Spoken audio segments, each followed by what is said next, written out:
حیات الصحابہ۔ ٹاپک: حضور صلی اللہ علیہ وسلم کا افراد کو اللہ اور اللہ کے رسول صلی اللہ علیہ وسلم کی طرف دعوت دینے کے لیے بھیجنا۔ حضرت عروہ بن زبیر رضی اللہ عنہ فرماتے ہیں کہ جب انصار نے حضور صلی اللہ علیہ وسلم کی بات سن لی اور اس پر انہیں یقین آ گیا، ان کے دل آپ کی دعوت سے پوری طرح مطمئن ہو گئے، تو انہوں نے آپ کی تصدیق کی، اس پر ایمان لے آئے۔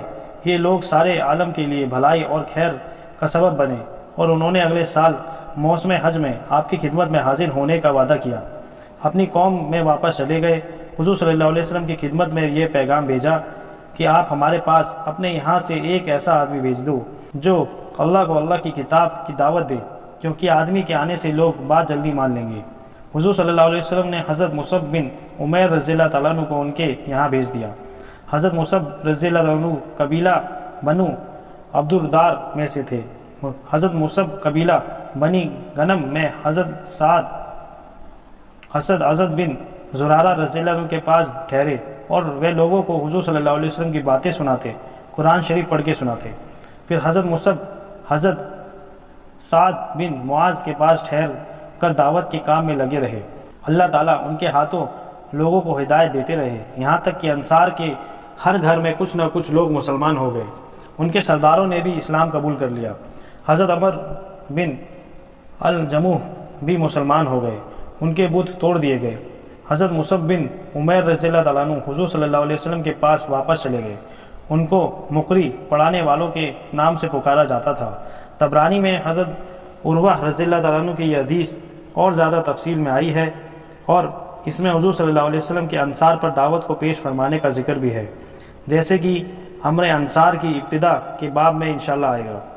اور اس حدیث میں یہ مضمون ہے کہ انصار اپنی قوم میں واپس چلے گئے، چپکے دعوت دینے لگے، ان کو رسول صلی اللہ علیہ وسلم کی خبر دی، جو دین لے کر اللہ نے آپ کو بھیجا ہے اس کے بارے میں ان کو بتایا، قرآن سنا کر انہیں حضور صلی اللہ علیہ وسلم کی اور دین کی دعوت دی۔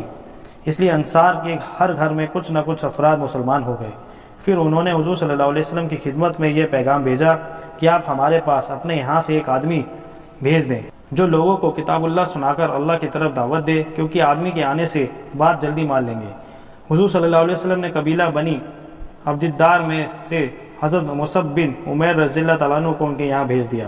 یہ وہ قبیلہ بنی غنم اور حضرت اسد بن زرارہ رضی اللہ عنہ کے پاس ٹھہرے، لوگوں کو دعوت دینے میں مشغول ہو گئے، اسلام پھیلانے لگے، اسلام والے زیادہ ہونے لگے، وہ خفیہ طور پر دعوت دے رہے تھے۔ پھر حضرت عروہ نے حضرت مصعب اور حضرت سعد بن معاذ کو دعوت دینے کا اور حضرت سعد رضی اللہ تعالیٰ عنہ کے مسلمان ہونے اور قبیلہ بنو عبد الاشحل کے مسلمان ہونے کا تذکرہ کیا، جیسا کہ حضرت مصعب کے دعوت دینے کے باب میں آئے گا۔ پھر حضرت عروہ نے فرمایا کہ بنی نجار نے حضرت مصعب بن عمیر رضی اللہ تعالیٰ عنہ کو اپنے یہاں سے چلے جانے کو کہا۔ اس بارے میں ان کے میزبان حضرت اسد بن زرارہ پر انہوں نے سختی کی، اس لیے حضرت مصعب بن عمیر رضی اللہ تعالیٰ عنہ حضرت سعد بن معاذ رضی اللہ تعالیٰ عنہ کے یہاں منتقل ہو گئے، اور وہ دعوت کے کام میں لگے رہے۔ اللہ تعالیٰ ان کے ہاتھوں لوگوں کو ہدایت دیتے رہے، یہاں تک کہ انصار کے ہر گھر میں کچھ نہ کچھ افراد ضرور مسلمان ہو گئے، ان کے سردار اور شرفا مسلمان ہو گئے۔ حضرت عمر بن الجموح بھی مسلمان ہو گئے، ان کے بت توڑ دیے گئے، اور مسلمان ہی مدینے میں زیادہ معزز شمار ہونے لگے، ان کا معاملہ ٹھیک ہو گیا۔ حضرت مصعب بن عمیر رضی اللہ تعالیٰ عنہ حضور صلی اللہ علیہ وسلم کی خدمت میں واپس چلے گئے، ان کو مقری پڑھانے والے کے نام سے پکارا جاتا تھا۔ بنو نعیم نے زہری سے حلیہ میں ایک روایت اس طرح بیان کی کہ انصار مدینہ نے حضرت معاذ بن افرا رضی اللہ تعالیٰ عنہ اور حضرت رافع بن مالک رضی اللہ تعالیٰ عنہ کو حضور صلی اللہ علیہ وسلم کی خدمت میں یہ پیغام دے کر بھیجا، آپ اپنے یہاں سے ہمارے پاس ایک آدمی بھیج دیں جو لوگوں کو کتاب اللہ سنا کر اللہ کی دعوت دے، کیونکہ ان کی بات ضرور قبول کر لی جائے گی۔ اس لیے حضور صلی اللہ علیہ وسلم نے حضرت مصعب بن عمیر رضی اللہ تعالیٰ عنہ کو انصار کے یہاں بھیج دیا۔ آگے کا مضمون پچھلی روایت کی طرح ہے۔ حضرت ابو امامہ رضی اللہ عنہ فرماتے ہیں، مجھے حضور صلی اللہ علیہ وسلم نے میری قوم کے پاس بھیجا تاکہ میں ان کو اللہ تعالیٰ کی دعوت دوں اور ان پر اسلام کے احکام کو پیش کروں۔ جب میں اپنی قوم کے پاس پہنچا، وہ اپنے اونٹوں کو پانی پلا چکے تھے، ان کا دودھ نکال کر پی چکے تھے۔ جب انہوں نے مجھے دیکھا، خوش ہو کر کہا، سدئی بن الجان کو خوش آمدید ہو۔ سدئی حضرت ابو امامہ کا نام ہے، اور انہوں نے یہ کہا ہمیں ایک خبر پہنچی ہے کہ تم اس آدمی کی طرف مائل ہو گئے ہو۔ میں نے کہا نہیں، میں تو اللہ اور اس کے رسول پر ایمان لایا ہوں، اور مجھے اللہ کے رسول صلی اللہ علیہ وسلم نے تمہارے پاس بھیجا ہے تاکہ میں تم پر اسلام اور اس کے احکام پیش کروں۔ فرماتے ہیں کہ ہماری یہ باتیں ہو رہی تھیں، وہ کھانے کا ایک بڑا پیالہ لے کر آئے، اسے بیچ میں رکھ کر سب اس کے ارد گرد جمع ہو گئے، اس میں سے کھانے لگے۔ مجھ سے کہا، اے سدئی، تم بھی آؤ۔ میں نے کہا، تمہارا بھلا ہو، میں تمہارے پاس ایسی ذات گرامی کے پاس سے آ رہا ہوں جو اللہ کا بھیجا ہوا حکم یہ بتاتے ہیں جو جانور ذبح نہ کیا جائے وہ تم پر حرام ہے۔ انہوں نے پوچھا کہ اس کے بارے میں انہوں نے کیا بتایا؟ میں نے کہا، یہ آیت آئی ہے۔ ترجمہ: حرام ہوا تم پر مردہ جانور، لہو اور گوشت سور کا سے لے کر اور یہ کہ تقسیم کرو جوئے کے تیروں سے تک۔ میں ان کو اسلام کی دعوت دینے لگا لیکن وہ انکار کرتے رہے۔ میں نے کہا، تمہارا بھلا ہو، ذرا مجھے پانی تو لا دو، میں بہت پیاسا ہوں۔ انہوں نے کہا، نہیں، ہم تمہیں پانی نہیں دیں گے تاکہ تم ایسے ہی پیاسے مر جاؤ۔ میرے پاس ایک پگڑی تھی، میں نے اس میں اپنا سر لپیٹ لیا اور میں سخت گرمی میں ریت پر لیٹ گیا۔ میری آنکھ لگ گئی۔ میں نے خواب میں دیکھا ایک آدمی میرے پاس شیشے کا گلاس لے کر آیا۔ اس گلاس میں زیادہ خوبصورت گلاس کسی نے نہ دیکھا ہوگا۔ اس میں ایک ایسے پانی پینے کی چیز ہے جس سے زیادہ لذیذ اور پرکشش کسی نے نہ دیکھی ہوگی۔ اس نے وہ گلاس مجھے دیا جسے میں نے پی لیا۔ جب میں پی چکا تو میری آنکھ کھل گئی۔ اللہ کی قسم، اس کے بعد مجھے کبھی پیاس نہیں لگی۔ اب مجھے یہ بھی پتہ نہیں کہ پیاس کا کیا چیز ہوتی ہے۔ ابو یعلا نے یہ حدیث مختصر بیان کی ہے۔ ایک آدمی نے ان سے کہا کہ تمہاری قوم کے سرداروں میں سے ایک آدمی آیا ہے اور تم میں اس کی کوئی خاطر نہیں کی، اس لیے وہ میرے پاس دودھ لے کر آئے۔ میں نے ان سے کہا، مجھے اس دودھ کی ضرورت نہیں، اور میں نے ان کو خواب کا واقعہ بتایا۔ پھر اپنا بھرا ہوا پیٹ ان کو دکھایا، جس پر وہ سب مسلمان ہو گئے۔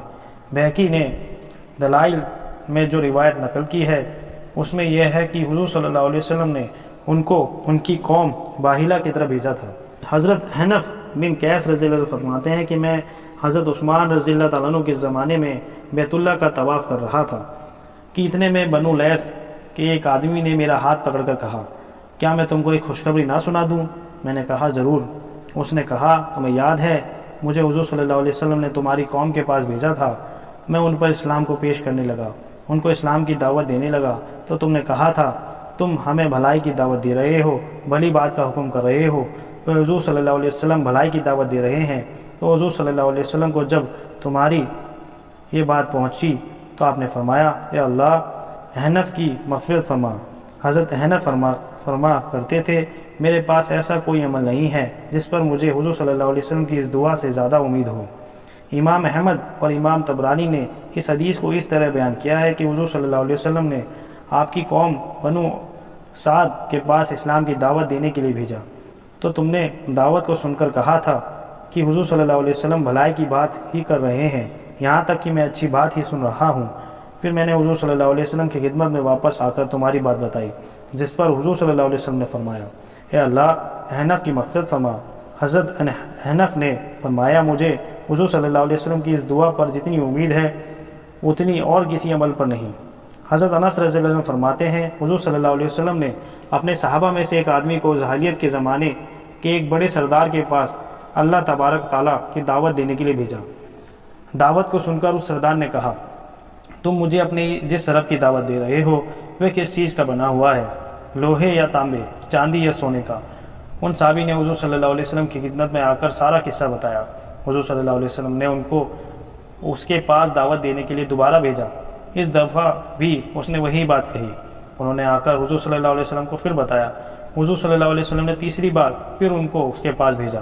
اس نے پھر بات وہی کہی۔ انہوں نے آ کر حضور صلی اللہ علیہ وسلم کو پھر بتا دیا۔ حضور صلی اللہ علیہ وسلم نے فرمایا، اللہ تعالیٰ نے اس سردار پر بجلی گرائی جس نے اسے جلا دیا، چنانچہ یہ آیت اتری۔ ترجمہ: اور بھیجتا ہے کڑک بجلیاں، پھر ڈراتا ہے جس پر چاہے، اور یہ لوگ جھگڑتے ہیں اور اللہ کی بات میں، اور اس کی پکڑ سخت ہے۔ ابو یعلا اور بجار کی ایک حدیث اسی جیسی اور ہے، جس میں یہ مضمون ہے کہ حضور صلی اللہ علیہ وسلم نے ایک صحابی کو عرب کے فرعونوں میں سے ایک فرعون کی طرف بھیجا، تو ان صحابی نے اس آدمی کے بارے میں یہ کہا، یا رسول اللہ، میں تو فرعون سے بھی زیادہ سرکش ہے۔ اس روایت میں یہ بھی ہے کہ ان صحابی نے اس آدمی کے پاس جا کر تیسری بار پھر اپنی وہی بات دہرائی، یعنی تیسری بار پھر اس کو اللہ کی دعوت دی۔ ابھی یہ صحابی اس آدمی سے بات کر رہے تھے کہ اللہ تعالیٰ نے اس آدمی کے سر پر ایک بادل بھیجا جو زور سے گرجا، پھر اس بادل میں سے ایک بجلی اس آدمی پر گری جس کی اس کی کھوپڑی اڑ گئی۔ اور حضرت خالد بن سعید رضی اللہ عنہ کی حدیث میدان جنگ میں اللہ تعالیٰ کی دعوت دینے کے باب میں پہلے گزر چکی ہے۔ وہ فرماتے ہیں کہ حضور صلی اللہ علیہ وسلم نے مجھے یمن بھیجا، فرمایا کہ عرب کے جس قبیلے پر تمہارا گزر ہو، تم اس قبیلے سے اذان کی آواز سنائی دے تو ان سے چھیڑ چھاڑ نہ کرنا، جس قبیلے سے تمہیں اذان کی آواز سنائی نہ دے ان کو اسلام کی دعوت دینا۔ حضور صلی اللہ علیہ وسلم کا حضرت عمر بن مرہ کو ان کی قوم کی طرف بھیجنے کا قصہ جلدی ہی آئے گا۔